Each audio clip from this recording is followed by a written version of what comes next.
Halo semuanya, apa kabar? Saya berharap semuanya sehat-sehat dalam kondisi pandemik saat ini dan masih terus semangat dalam belajar.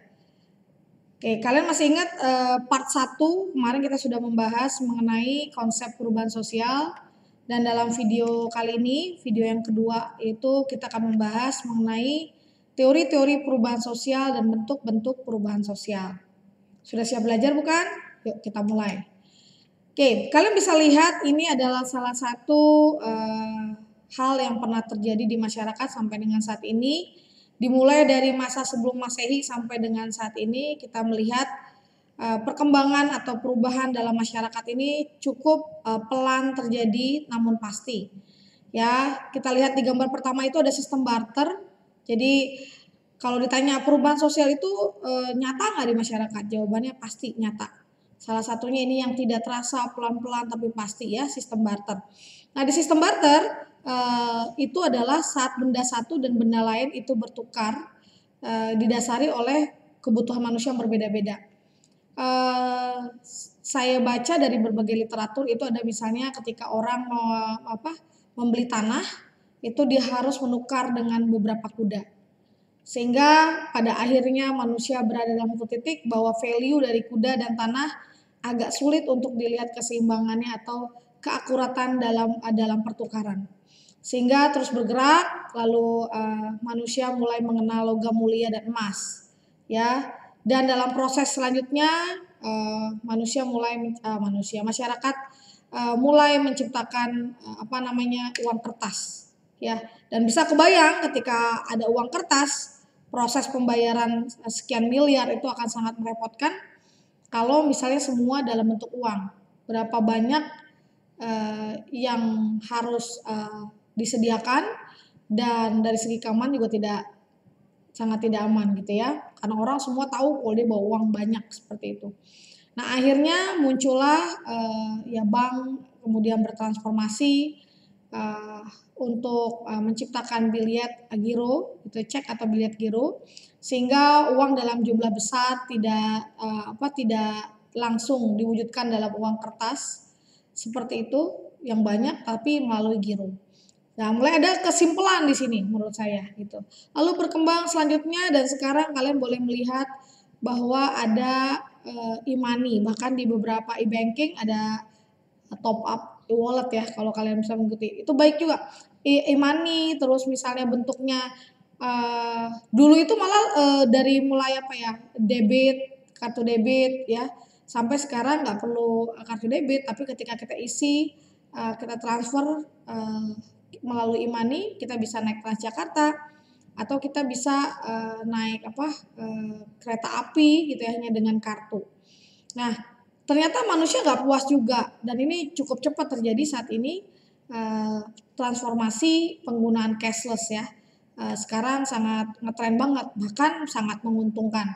Ya kayak kemarin saya pernah cerita bahwa beli roti di toko yang dekat sekolah itu kalau pakai uang cash itu misalnya 10.000, tapi begitu saya pakai membayar pakai OVO ada potongan 2.000 seperti itu. Nah itu banyak sekali. Jadi bahkan kadang-kadang kalau kita pakai cash harganya full untuk kita misalnya kita pergi ke gerai makanan gitu ya, harganya full tapi begitu kita pakai e-wallet ya, e-money itu pakai GoPay, pakai Dana, pakai OVO, kita malah bisa lebih murah gitu ya. Lebih murah padahal nilai uang sama aja. Tapi itulah yang sedang berkembang saat ini. Dan yang luar biasanya kalau dulu misalnya kita menggunakan uang cashless itu di gerai-gerai makanan yang cukup besar, begitu ya. Sekarang di pinggir jalan pun sudah menggunakan e-money seperti itu dengan memindai atau scan QR code. Nah, kenapa semua ini terjadi? Jawabannya gampang. Kenapa ini semua terjadi? Ya, alasannya sederhana. Karena manusia didorong oleh kebutuhan dan dia tidak pernah puas dengan situasi yang ada sekarang. Manusia terus berusaha untuk bagaimana caranya membuat hidup lebih praktis, bagaimana membuat hidup lebih baik. Sehingga proses perubahan ini dari mulai bayangin sistem barter sampai akhirnya kepada sistem pembayaran seperti sekarang yang sangat praktis. Begitu ya.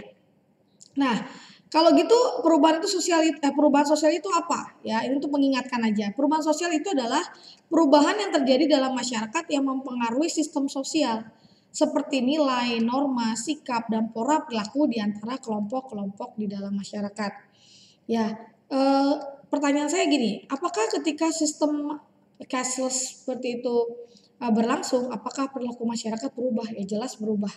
Ya, seperti tadi yang saya bilang, manusia bisa didorong lebih sedikit konsumtif. Kenapa? Ya karena kalau bayar uang cash langsung tidak ada potongan harga, tapi begitu ada voucher atau ada beli sekian dia dipotong sekian gitu ya, sehingga kita jadi pengen belanja dan belanja. Itu secara simpel lah yang terjadi, yang bisa dilihat oleh mata saat ini tentang bahwa perubahan sosial itu akan mempengaruhi nilai, norma, sikap, dan pola perilaku kelompok-kelompok dalam masyarakat.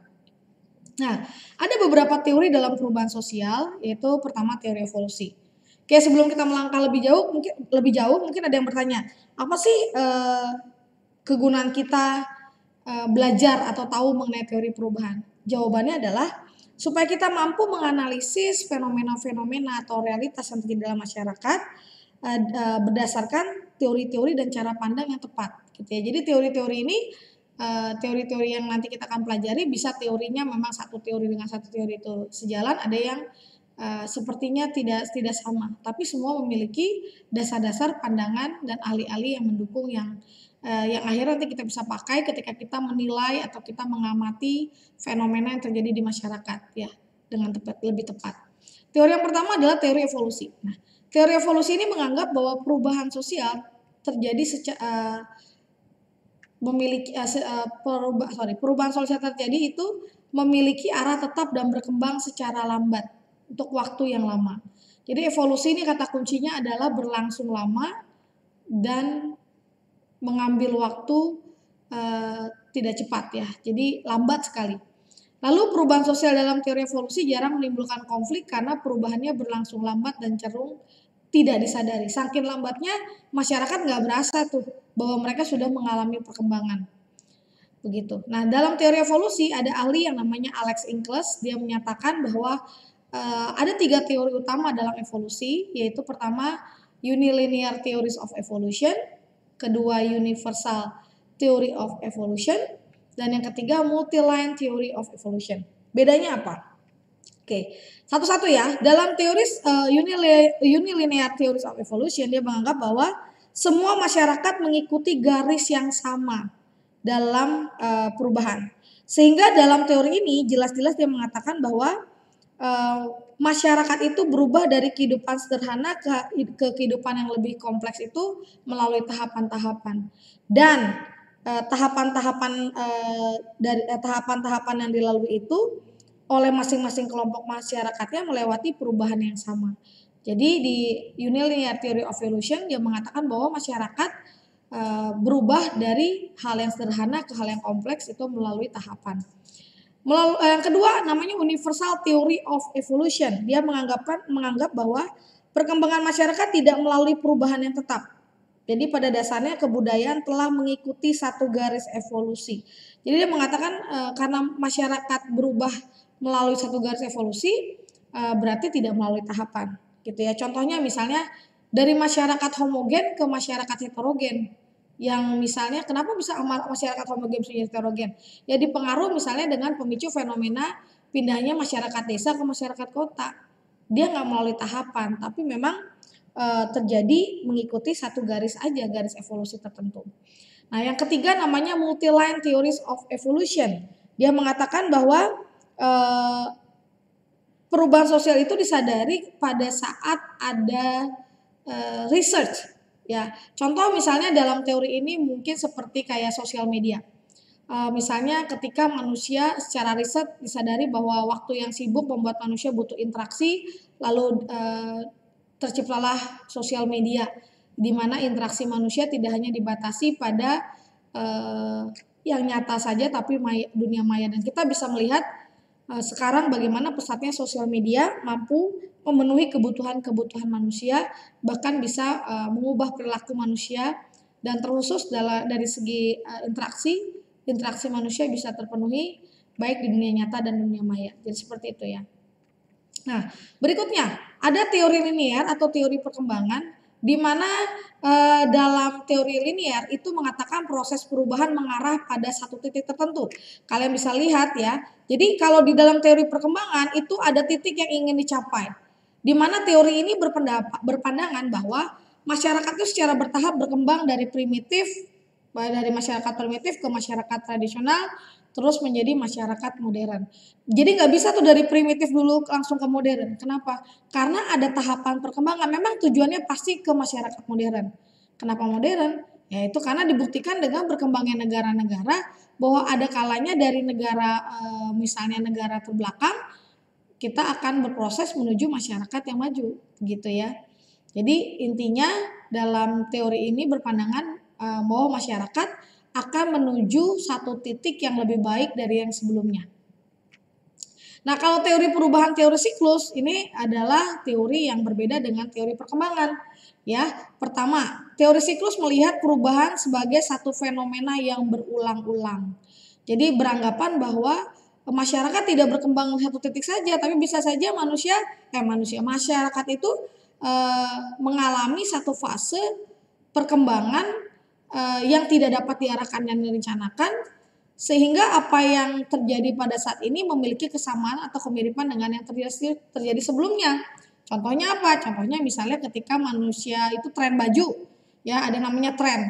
Ya sampai dengan kehidupan saat ini di tahun 2020 ada juga gitu satu waktu terjadi tren fashion yang keluar lagi di tahun 80-an misalnya seperti itu. Itu teori siklus. Ya, memang biasanya teori siklus ini paling gampang dilihat dalam contoh-contoh tentang tren yang beredar, misalnya tren baju atau misalnya tren rambut gitu ya. Oke, berikutnya adalah teori gerakan sosial. Berdasarkan teori ini ada namanya ketidakpuasan terhadap kondisi tertentu. Jadi teori gerakan sosial ini adalah teori di mana berdasarkan teori ini perubahan sosial terjadi karena dasarnya adalah masyarakat tuh nggak puas terhadap kondisi tertentu, ya, di mana sejumlah besar orang mengorganisasikan diri untuk memperjuangkan sebuah perubahan. Nah, kalau kalian pengen tahu contohnya seperti apa, coba kalian boleh browsing contoh kasus Prita Mulyasari. Silakan browsing ya, BCC tidak akan menjelaskan di sini. Tapi itu adalah salah satu bentuk gerakan sosial yang terjadi di masyarakat saat masyarakat tidak puas terhadap suatu kondisi tertentu. Begitu. Oke. Di teori gerakan sosial menurut Stomska dia mengatakan bahwa gerakan sosial memiliki tujuan dalam perubahan. Kemudian gerakan sosial juga dalam hubungan timbal balik dan hubungan sosial dalam berbagai status. Bahwa perubahan satu peradaban ke peradaban lain tidaklah selalu melalui jalan damai, namun bisa terjadi karena gerakan kolektif atau gerakan sosial. Jadi bahwa nggak selamanya tuh perubahan sosial itu ini jadi opposite ya, nggak selamanya perubahan sosial itu terjadi tenang terus tanpa disadari ya. Kadang-kadang ketika masyarakat nggak puas terhadap satu hal tertentu, mereka akhirnya membuat satu gerakan ya di masyarakat dengan mengubah atau dengan memiliki tujuan tertentu untuk mengubah keadaan yang sebelumnya.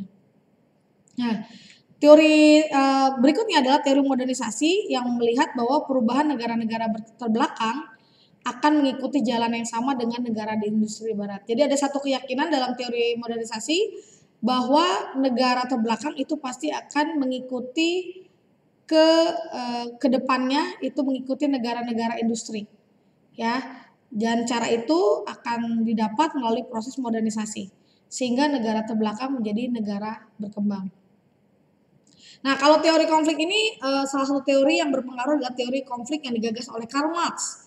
Marx berpendapat bahwa perubahan sosial tercipta akibat adanya pertentangan antar kelas atau konflik. Dalam contoh yang diberikan dalam bukunya Das Kapital, dia melihat ada konflik dua kelas yaitu kaum borjuis dan kaum proletar. Di mana kaum borjuis adalah orang yang kaya dan punya uang, sedangkan kaum proletar adalah buruh pabrik atau buruh-buruh lainnya. Jadi ada buruh bangunan, buruh kantoran, dan buruh lainnya.